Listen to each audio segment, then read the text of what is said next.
nous pensons que aujourd'hui, le système a trouvé un point d'équilibre par hasard. Pourquoi il a trouvé un point d'équilibre par hasard? Parce qu'il y a eu deux décisions qui ont été prises de manière totalement non coordonnée et qui ont abouti, fruit du hasard, à un certain équilibre. Mais que tout le monde ne nous dise pas que ça a été pensé.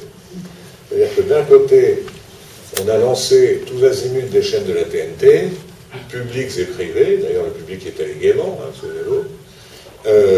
et de l'autre, le président de la République a pris une décision d'arrêt de la publicité après 20 heures sur les chaînes publiques. Ces deux décisions ont permis au système d'exister. C'est-à-dire que les 250 millions d'euros perdus par le secteur public s'est transféré sur le secteur privé et a financé, disons globalement, sans trop de dégâts pour les chaînes historiques, le développement de la TNT. Voilà. Je dis qu'en France, on ne peut pas vivre dangereusement à ce point-là, c'est-à-dire prendre des décisions dont on espère que par hasard, elles vont se recoller. Voilà. Donc nous disons, faisons en sorte que ça ne soit pas un hasard, que ça continue de marcher. Donc nous proposons que l'offre supplémentaire de canaux de télévision gratuits puisse se faire quand on aura dégagé des ressources supplémentaires. Alors il y a une échéance, je crois, qu'a mis le Parlement 2016 pour avoir des ressources publiques avec l'arrêt de la publicité avant 20 heures, qui devrait, disons, mettre 400 millions d'euros à peu près dans le système, au bénéfice des chaînes privées.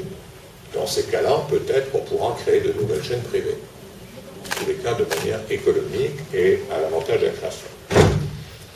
Donc, notre position, qui devrait être une position de pouvoir public, en fait, toute personne raisonnable devrait avoir cette position qui est de dire commençons à conforter l'équilibre hasardeux qu'on a pu trouver, renforçons, et je dirais qu'il y a une nécessité, la qualité des chaînes, des 19 chaînes qui existent aujourd'hui. Je rappelle quand même que pour bon nombre d'entre elles, notamment les chaînes de la TNT, ce sont des chaînes actuellement de rediffusion. Magazines, cinéma, séries, ready-made, sont des chaînes de rediffusion, donc elles ont besoin d'oxygène pour se développer. Et une fois qu'on aura dégagé les ressources nouvelles, éventuellement, ouvrons l'offre.